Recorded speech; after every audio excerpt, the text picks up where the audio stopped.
दोस्तों, स्वागत है आपका। हम लोग यूपी टेट 2026 की तैयारी कर रहे हैं और इसी के अंतर्गत आज हम सीडीपी का पेपर लेकर आए। सीडीपी का प्रैक्टिस सेट नंबर 2 है ये। इससे पहले हमने एक प्रैक्टिस सेट अपलोड किया था, वो आप जरूर देख लीजिए।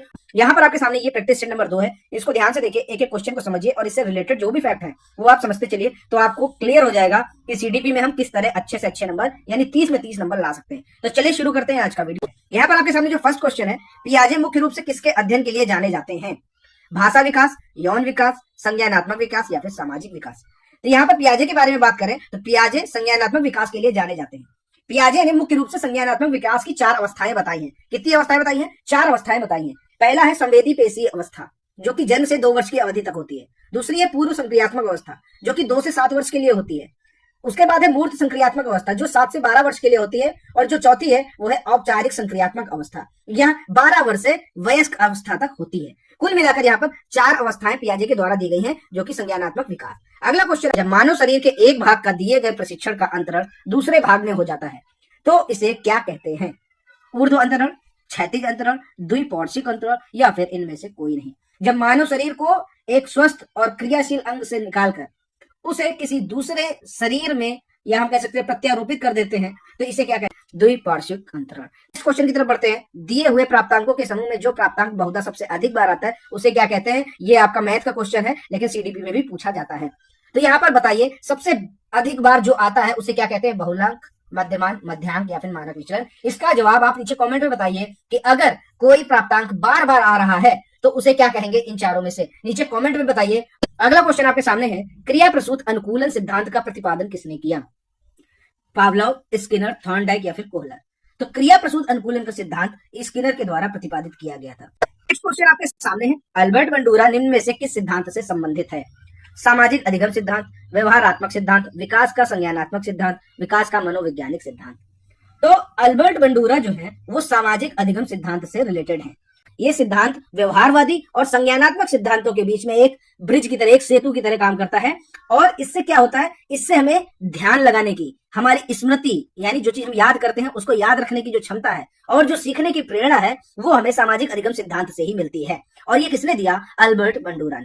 मानसिक आयु का प्रत्यय किसने दिया? मानसिक आयु का प्रत्यय किसने दिया? मानसिक आयु आपके सामने 4 ऑप्शन है, बिने, साइमन, टर्मन या फिर सिरिलबर्ट। मानसिक आयु का प्रत्यय बिने साइमन ने दिया। मानसिक आयु का प्रत्यय क्या है? ये बालकों की मानसिक आयु को दर्शाता है। अगला क्वेश्चन, निम्नलिखित में से कौन सा सीखने का नियम नहीं है? नहीं है तत्परता का नियम, तनाव का नियम, प्रभाव का नियम, अभ्यास का नियम। आपका है, ये भी है और ये भी है। तनाव का नियम सीखने का नियम नहीं है। ऑप्शन नंबर बी इसका सही उत्तर हो जाएगा। लिखने से संबंध प्रतिक्रिया सिद्धांत में पावलोव ने किस पर प्रयोग किया? पावलोव ने किस पर प्रयोग किया ये आपको बताना है। तो पावलोव ने कुत्ते पर प्रयोग किया था, ये चीज याद रखना। पावलोव ने किस पे प्रयोग किया? कुत्ते पर प्रयोग किया। और इनका जो सिद्धांत है उसको क्या कहा गया? शास्त्रीय अनुबंधन सिद्धांत। शास्त्रीय अनुबंधन सिद्धांत कहा गया और इसी का दूसरा नाम है, कह सकते हैं, अनुकूलित अनुक्रिया का सिद्धांत। अनुकूलित अनुक्रिया का सिद्धांत। और ये कब प्रतिपादित किया गया था? 1904 में प्रतिपादित किया गया था पावलोव के द्वारा। किया किस पे गया? कुत्ते पर किया गया। सूझ द्वारा सीखने के सिद्धांत का प्रतिपादन किसने किया? सूझ द्वारा सीखने, थॉर्नडाइक, कोहलर, पावलोव या फिर वुडवर्थ। तो सूझ द्वारा सीखने का सिद्धांत कोहलर ने किया था। इसका प्रतिपादन कोहलर ने किया था। कोहलर कौन थे? एक गेस्टाल्टवादी मनोवैज्ञानिक थे। सीधा क्वेश्चन आता है, उसमें आपको 4 ऑप्शन दे देंगे कि किस तरह के मनोवैज्ञानिक थे। गेस्टाल्टवादी मनोवैज्ञानिक थे। और इन्होंने किस पे किया था? इन्होंने किया था चिंपैंजी पे। ये भी याद रखना, किसने किया था? ये किया था कोहलर ने, चिंपैंजी पर किया था, सूझ द्वारा सीखने के सिद्धांत पर। अगला क्वेश्चन है, कार्य को आरंभ करने, जारी रखने और नियमित करने की प्रक्रिया क्या है? प्रेरणा, संवेदना, सीखना या फिर प्रत्यक्षीकरण।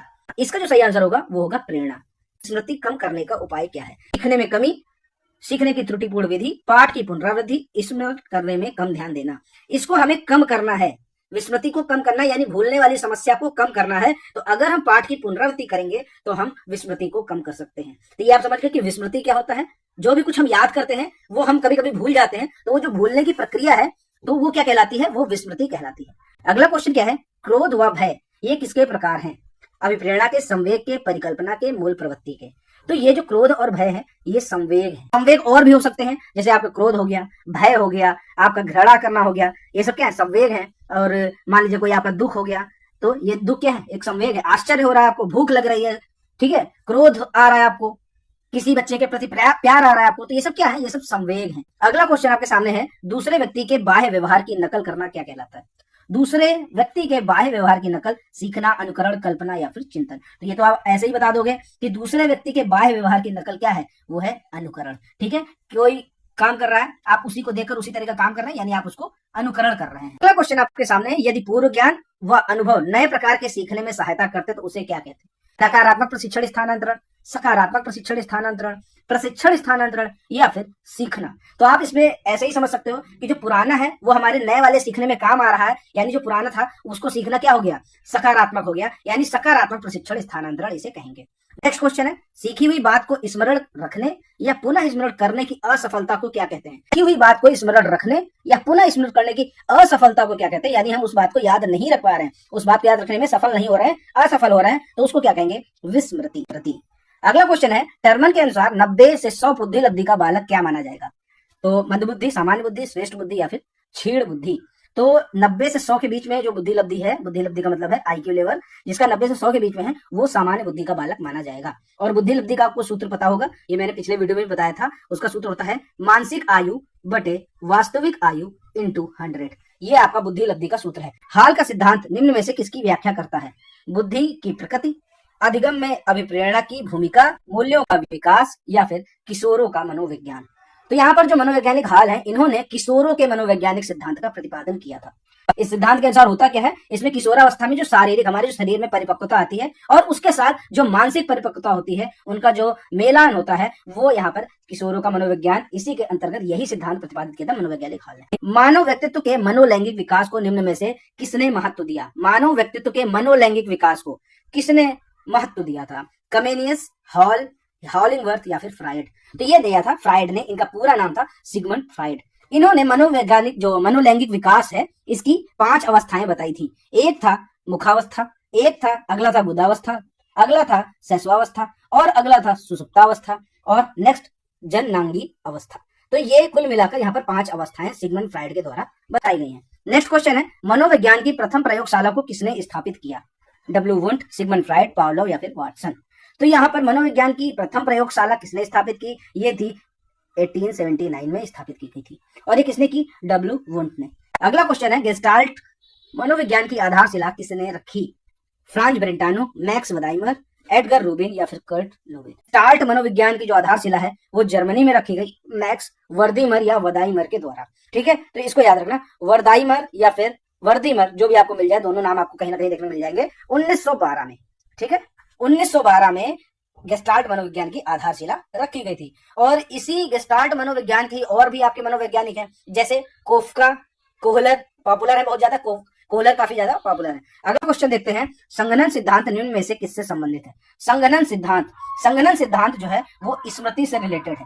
क्लियर है? स्मृति का मतलब है कि अगर आपने कहीं कुछ सीखा है, वो आपकी स्मृति में स्टोर हो जाता है और आप उसका कहीं भी उपयोग कर सकते हैं। मान लीजिए आपने ये चैप्टर देख लिया, कोई चैप्टर पढ़ लिया और उससे रिलेटेड अगर एग्जाम में आ जाता है तो आप उसको एग्जाम में लिख सकते हो, उसके सही आंसर दे सकते हो। तो यही आपका संगणन का सिद्धांत है। क्षेत्र सिद्धांत क्या है? किस वर्ग का योगदान है? व्यवहारविदों का, संरचनाविदों का, मनोविश्लेषकों का या फिर गेस्टाल्टवादियों का? तो क्षेत्र सिद्धांत में किसका है? गेस्टाल्टवादियों का बहुत ज्यादा योगदान है। नेक्स्ट क्वेश्चन आपके सामने है, भाटिया बैटरी का प्रयोग निम्न में से किसके मापन हेतु किया जाता है? व्यक्तित्व, रुचि, बुद्धि या फिर अभिक्षमता। तो भाटिया बैटरी जो रिलेटेड है वो है बुद्धि परीक्षण से। 1953 में प्रोफेसर सी एम भाटिया ने एक बुद्धि परीक्षण तैयार किया था। इसमें 5 प्रमुख बौद्धिक उप परीक्षण थे। इसमें 5 तरीके के परीक्षण किए जाते थे। इसको Bhatia battery of performance test of intelligence कहा जाता था। नेक्स्ट क्वेश्चन की तरफ बढ़ते हैं। अगला क्वेश्चन आपके सामने है, अभिक्रमायोजित अधिगम का प्रत्यय किसने दिया? हल, थॉर्नडाइक, स्किनर या फिर वाटसन। तो ये जो है अभिक्रमायोजित अधिगम का प्रत्यय स्किनर के द्वारा दिया गया। नेक्स्ट क्वेश्चन है, व्यवहारिक क्षमताओं में वह सापेक्ष स्थायी परिवर्तन जो कि प्रबलित अभ्यास का परिणाम होता है उसे क्या कहते हैं? अधिगम, अभिप्रेरणा, अभिवृत्ति या फिर अभिक्षमता। यानी हमने कुछ पढ़ा और हमें उसका ज्ञान प्राप्त हुआ, तो वो एक साधारण भाषा में यही समझो कि हमने कुछ पढ़ा और उससे रिलेटेड उसका जो सार है वो हमें समझ में आ गया, हमारे दिमाग में स्टोर हो गया और हम उसको कहीं भी यूज कर सकते हैं। तो वो क्या कहलाएगा? वो अधिगम कहलाएगा। और अधिगम को ही कहते हैं लर्निंग। संज्ञान किस बुद्धि के सिद्धांत का हिस्सा है? संज्ञान किस बुद्धि के सिद्धांत का हिस्सा है? प्रतिदर्श सिद्धांत, समूह कारक सिद्धांत, गिलफोर्ड का सिद्धांत, फ्लूइड तथा क्रिस्टलाइज्ड सिद्धांत। तो ये जो संज्ञान है ये फ्लूइड तथा क्रिस्टलाइज्ड सिद्धांत का हिस्सा है। इसमें क्या है, बालकों को समस्या समाधान, जब समस्या होती है बालकों को, तो उनका जो समाधान करते हैं वो इसी में मिलता है। नेक्स्ट क्वेश्चन आपके सामने है, 8 वर्ष के सुधीर की मानसिक आयु 10 वर्ष है, उसकी बुद्धि लब्धि कितनी होगी। अब बुद्धि लब्धि निकालने के लिए वही फॉर्मूला लगाना पड़ेगा जो अभी मैंने आपको थोड़ी देर पहले बताया, यानी मानसिक आयु बटे वास्तविक आयु इंटू 100। ठीक है, तो यहाँ पर मानसिक आयु कितनी है, उसकी मानसिक आयु है 10 और उसकी वास्तविक आयु कितनी है 8 है, तो इसको हम लोग 100 से मल्टीप्लाई कर देंगे, आंसर निकल आएगा। तो आप इसको मल्टीप्लाई कर लो, ये आपका 2 चक्को 8 हो जाएगा, 2 पंचे 10 हो जाएगा, 4 से इसको काटेंगे 25 आ जाएगा, 25 और 5 का गुणा करेंगे तो 125 इसका सही आंसर आ जाएगा। इस तरह आप मानसिक आयु से और आपकी वास्तविक आयु से बुद्धि लब्धि निकाली जा सकती है। क्लियर है, 125 इसका आंसर आ गया। अगला क्वेश्चन आपके सामने है, संवेग का कौन सा सिद्धांत इस विचार को मानता है कि संवेगात्मक अनुभव संवेगात्मक व्यवहार पर आधारित है। ये कौन सा सिद्धांत मानता है इस चीज को, जेम्स लैंग सिद्धांत, हाइपोथैमिक सिद्धांत, सक्रियता सिद्धांत या फिर अभिप्रेरण सिद्धांत। तो ये कौन सा सिद्धांत मानता है कि संवेगात्मक अनुभव संवेगात्मक व्यवहार पर आधारित है, तो ये मानता है जेम्स लैंग सिद्धांत। क्वेश्चन आपके सामने है, किसी इच्छा या आवश्यकता में रुकावट पड़ने पर उससे उत्पन्न होने वाला सांवेगिक तनाव क्या कहलाता है। किसी इच्छा, मान लीजिए हमें कोई चीज की इच्छा है, हमें कुछ चाहिए और उसमें कोई रुकावट आ जाए तो उस समय जो सांवेगिक तनाव उत्पन्न होता है उसे क्या कहते हैं, द्वंद्व, कुंठा, चिंता या फिर तनाव। इसे क्या कहते हैं आप खुद ही समझ जाओगे कि मान लीजिए हमें कोई चीज चाहिए और वो नहीं मिल पा रही तो हमें क्या हो जाएगी, चिंता हो जाएगी। ऑप्शन नंबर सी इसका सही उत्तर होगा। यही सांवेगिक तनाव उत्पन्न होता है जब किसी इच्छा या आवश्यकता में रुकावट होती है। अगला क्वेश्चन है, कोलबर्ग का सिद्धांत निम्न में से किस विकास से संबंधित है, भाषा विकास, सामाजिक विकास, नैतिक विकास या फिर शारीरिक विकास। तो कोलबर्ग का सिद्धांत नैतिक विकास से संबंधित है। कोलबर्ग ने क्या किया था, कहानियों के माध्यम से नैतिक विकास की अवस्थाओं को बताया था। इस तरह इस प्रैक्टिस सेट नंबर 2 के 30 क्वेश्चन कंप्लीट हुए। वीडियो अगर आपको पसंद आया तो वीडियो को लाइक करें, शेयर करें और चैनल को जरूर सब्सक्राइब कर लें, क्योंकि आपके चैनल सब्सक्राइब करने से ही हमें मोटिवेशन मिलता है। वीडियो को लाइक, शेयर और चैनल को सब्सक्राइब करें। मिलते हैं अगले वीडियो में।